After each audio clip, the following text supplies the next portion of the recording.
Kıymetli katılımcılar, Kırım Derneği Genel Merkezi'nin düzenlediği Söz Gençlerin Zemanevi Sohbetler serisi toplantılarımızın bu yeni toplantısına hepiniz hoş geldiniz. Başta ufak bir teknik aksaklık demeyelim de ufak bir meseleden ötürü birazcık geç kaldık. Öncelikle herkesten de özür dileriz. Ve programımıza başlamadan önce de hepimizin 23 Nisan Ulusal Egemenlik ve Çocuk Bayramımız kutlu olsun.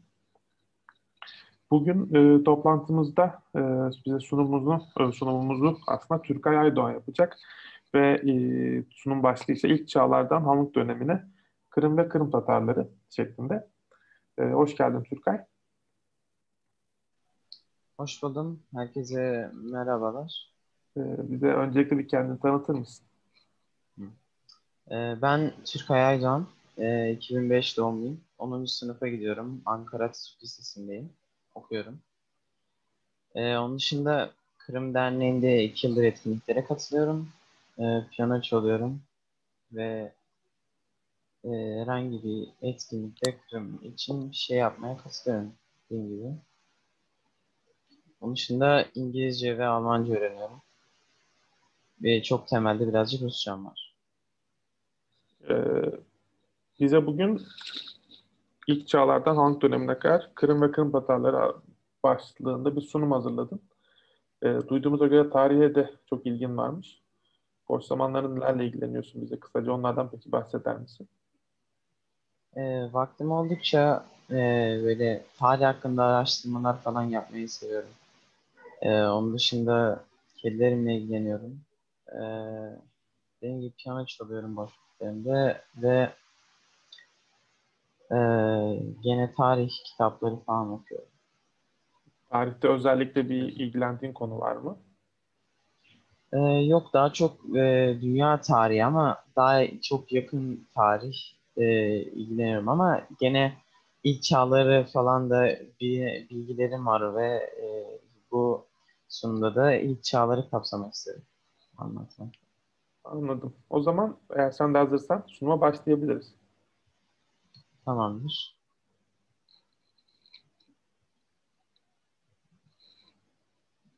Evet, sunumda başladı. Dinliyoruz. İlk çağlardan Hanlık dönemine Kırım ve Kırım Tatarlarını anlatacağım. Öncelikle Kırım Tatarları kimdir sorusunu yapmak isterim. Kırım Tatarları 15. yüzyıldan itibaren Kırım Yarımadası'nda yaşayan Kıpçak kolundan olan Kırım'a göç etmiş Tatarlardır.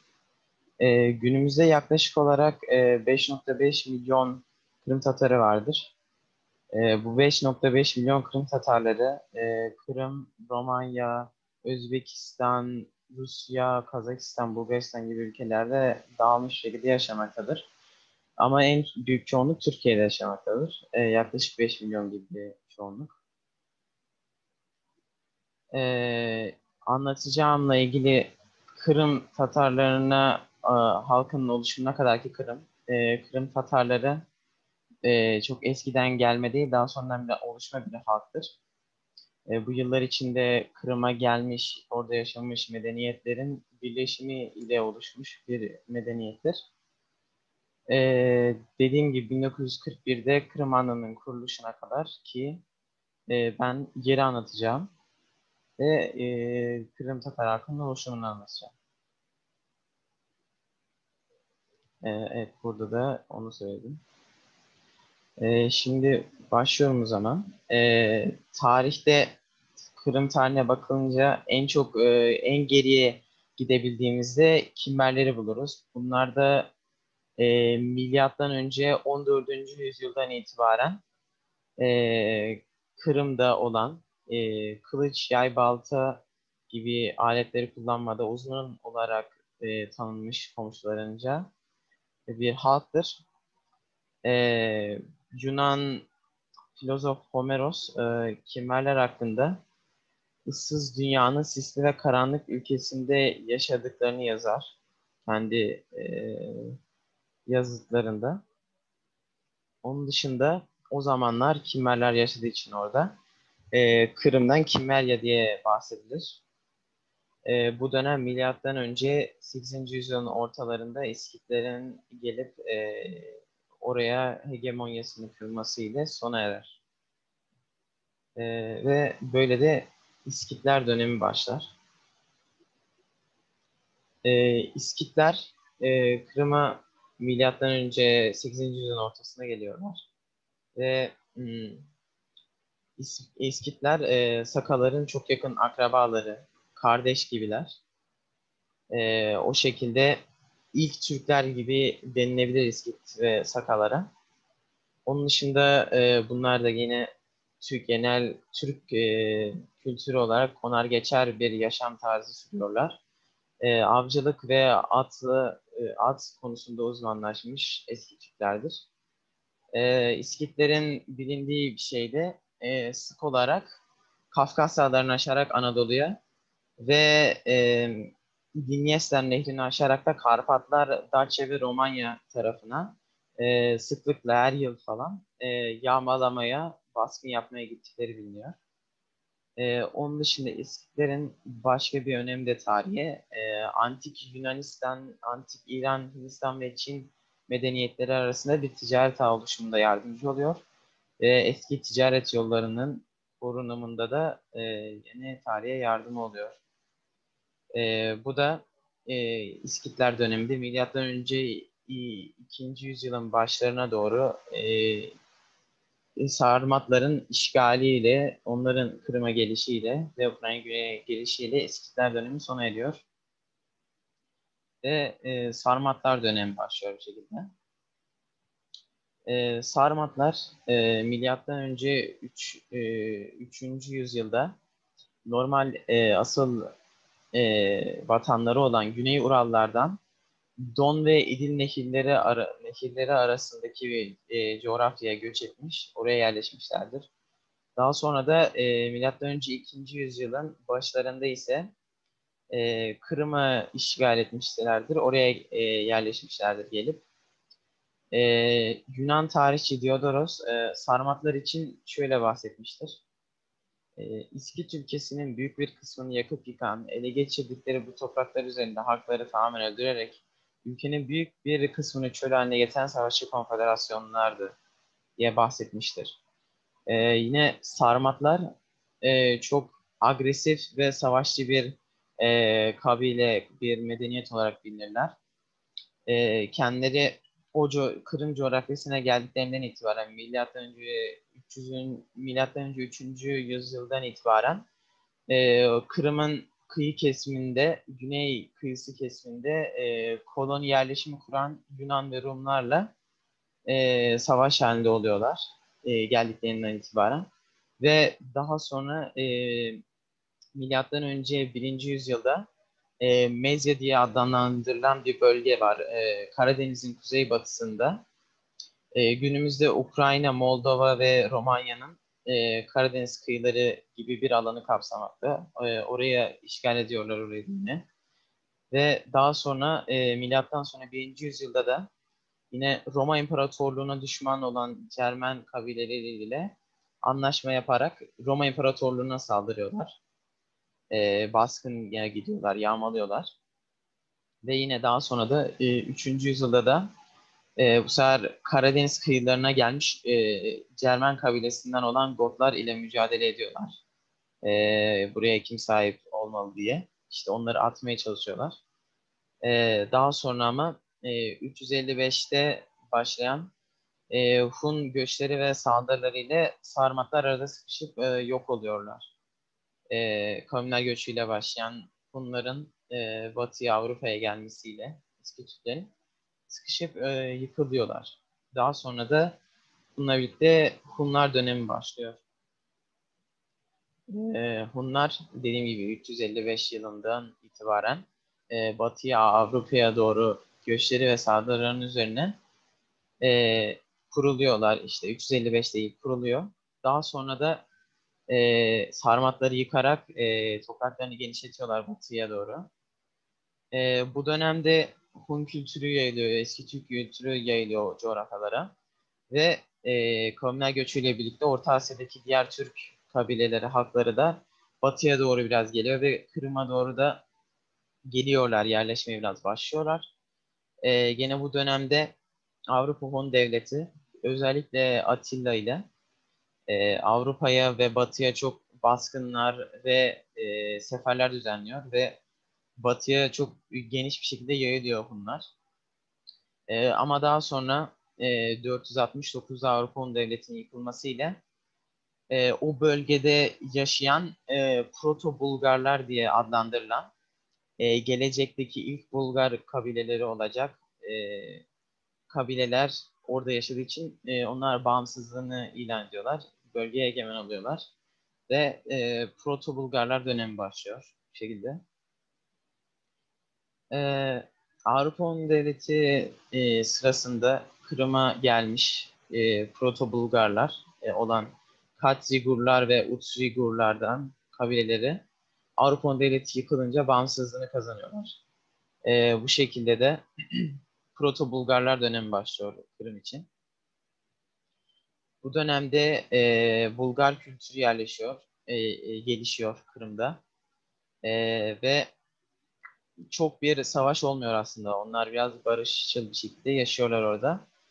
Ve ilerliyorlar.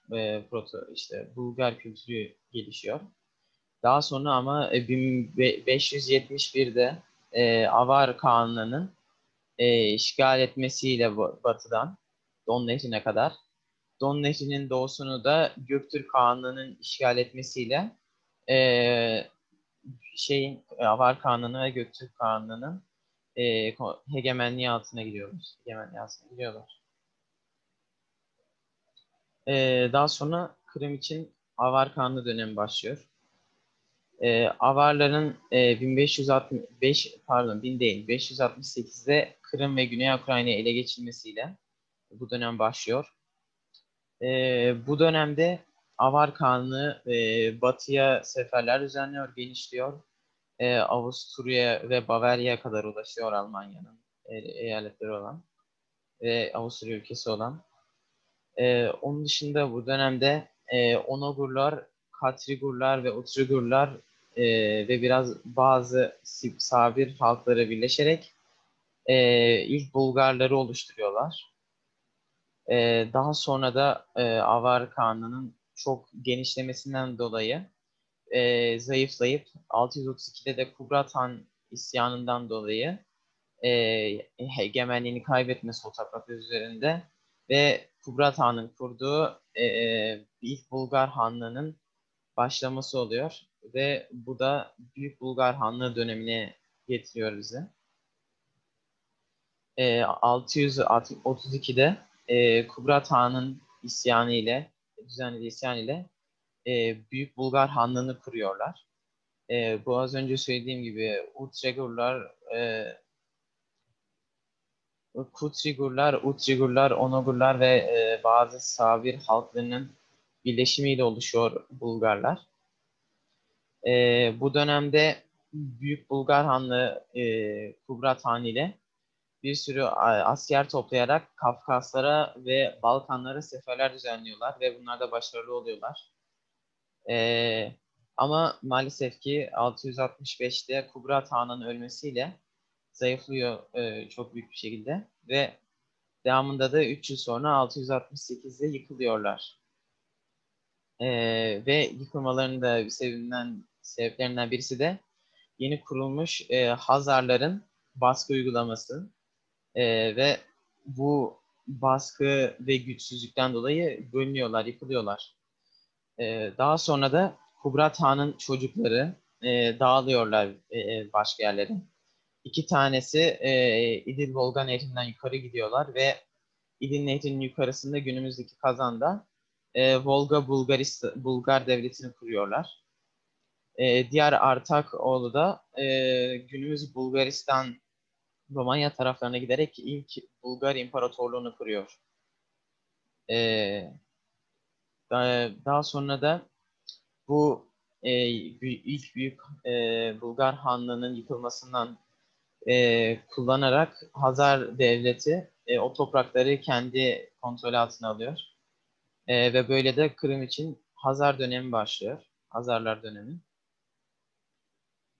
Büyük Bulgar Hanlığı'nın dağılmasından sonra aslında 750 yılında Hazarlar işgal ediyor.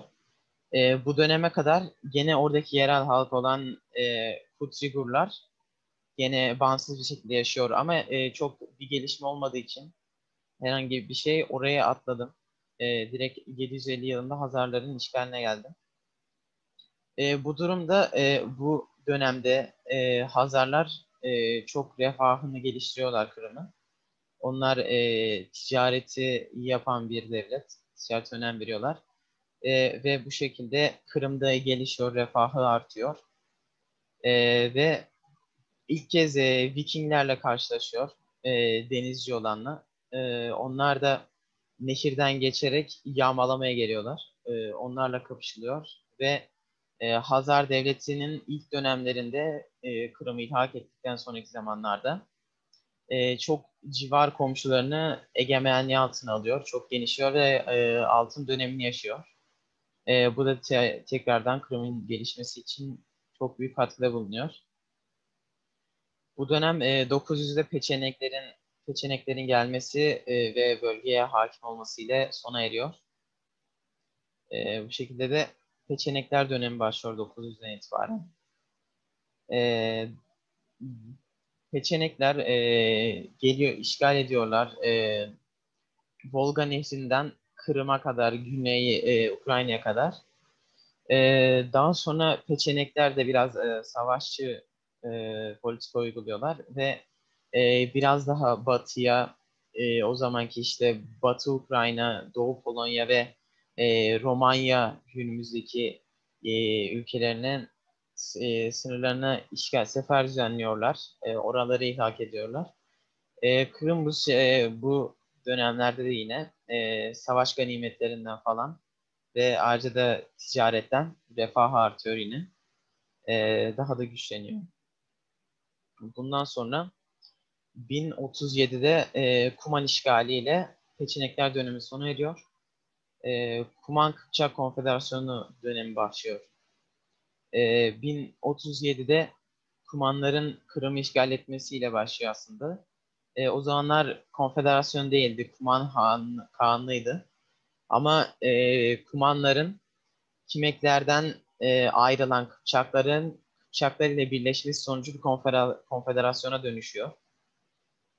Daha sonra bu konfederasyon da Sibirya ve Boğdan'a doğru seferler düzenleyerek sınırlarını genişletiyor. Gene o zamanki Rus bölgelerine de seferler düzenleyerek topraklarını genişletiyor.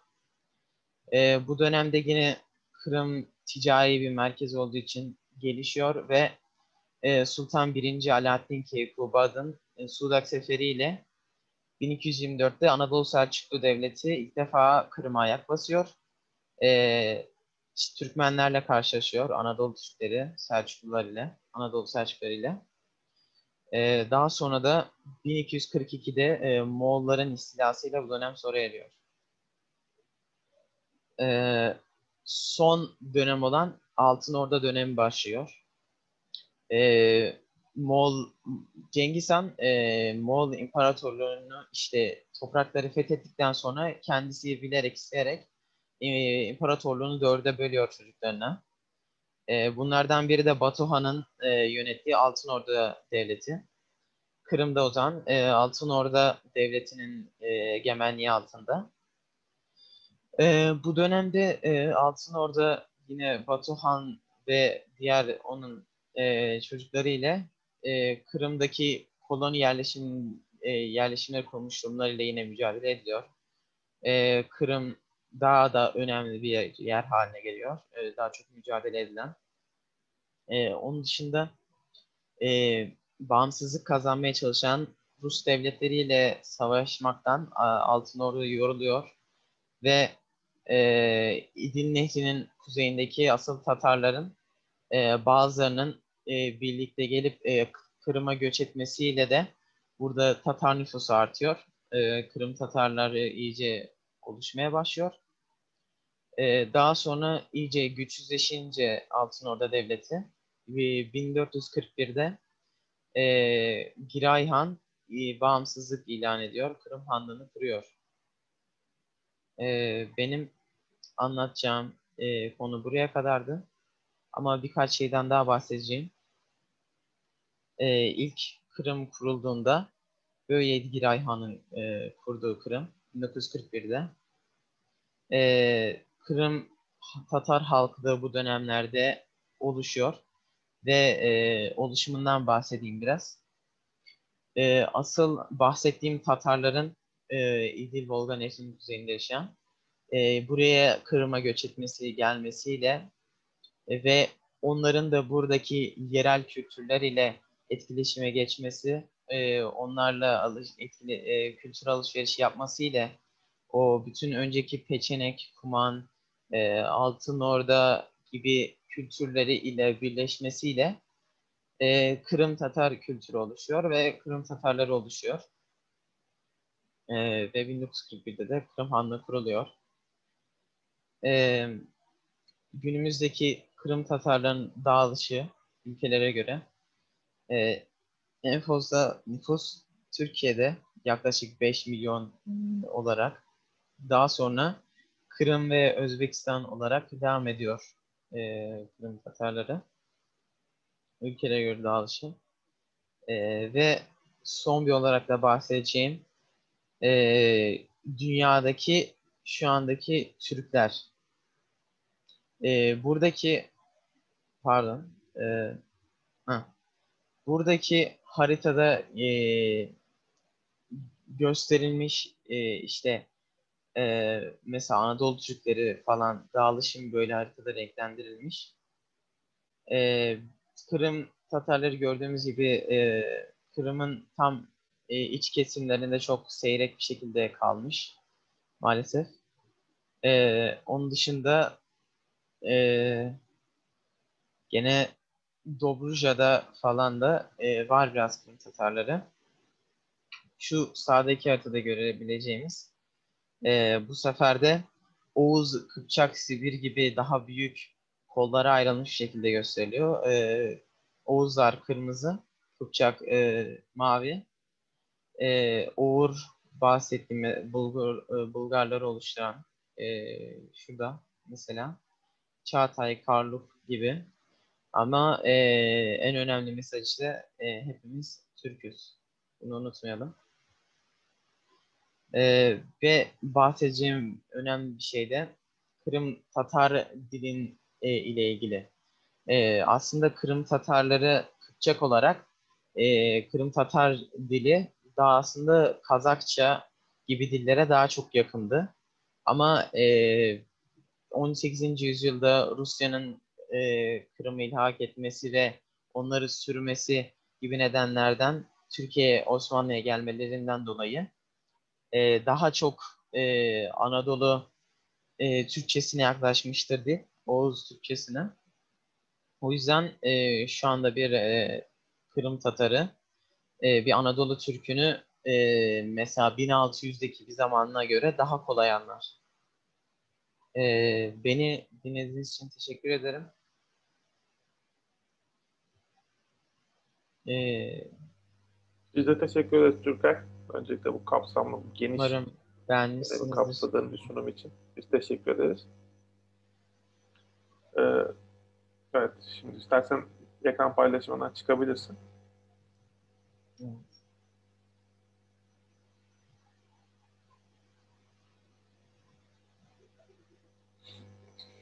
Tekrardan çok teşekkürler.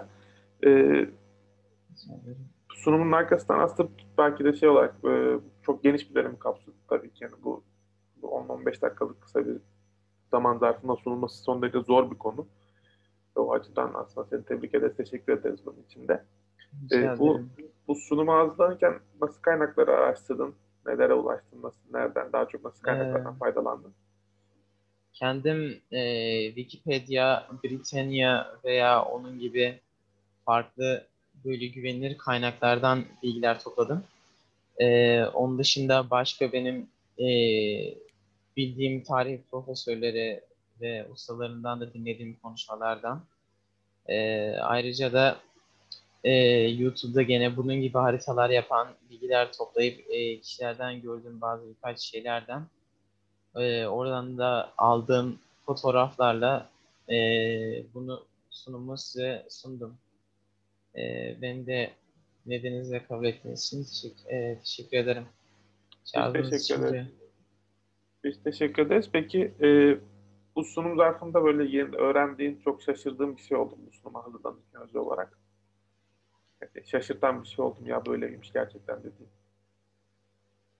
Yani belki Yunan tarihçilerinin Kırım hakkında bu kadar şey bilmesine mesela beni şaşırttı biraz. Onların mesela böyle sözleri olduğunu öğrenince. Onun dışında daha önce ben Kuman Kıpçak Konfederasyonu hakkında çok bir bilgim yoktu. Onu mesela oradan öğrendim. E, Onun dışında düşünürsem Sarmatların ve ilk Bulgar Hanlığı'nın bu kadar güçlü bir devlet olduğunu bilmiyordum. Mesela ilk Bulgar Hanlığı Balkanlarda girdiği bütün savaşları neredeyse kazanıyor. Çok güçlü bir devlet. Sarmatlar da aynı şekilde ve uzun süre hüküm sürüyor. Civarlarına da otoritelerini gösteriyorlar. Anladım. Umarım bu tabii tarihe ilgin, bilmiyorum nasıl bir kariyer planın, gelecek nasıl hayallerin var ama tarih hayatın her zaman umarım bir parçası olur. Bir hayatının bir kenarında en azından bu araştırmalar devam eder en azından. Belki de hatta bir o okuduğun tarihçiler gibi sen de tarihi belki meslek olarak yaparsın. E, Teşekkür ederiz tekrardan. Şimdi programımızın Teşekkür ederim. sonuna geldik. Bize yalnız bırakmadığınız için teşekkür ederiz. Her hafta devam ediyoruz bildiğiniz gibi. Gelecek haftada İpek Duru Bayar bize Han Saray'ı anlatacak. Ve Han Saray'ın inceliklerini ondan dinleyeceğiz. Gelecek hafta görüşmek üzere diliyoruz ve tekrardan da toplantımızı bitirirken bir kere daha 23 Nisan Ulusal Egemenlik ve Çocuk Bayramınızı kutlarım. İnşallah gelecekte de daha yakın gelecekte hatta yüz yüze görüşebildiğimiz ve bu bayramlarımızı coşkuyla kutlayabildiğimiz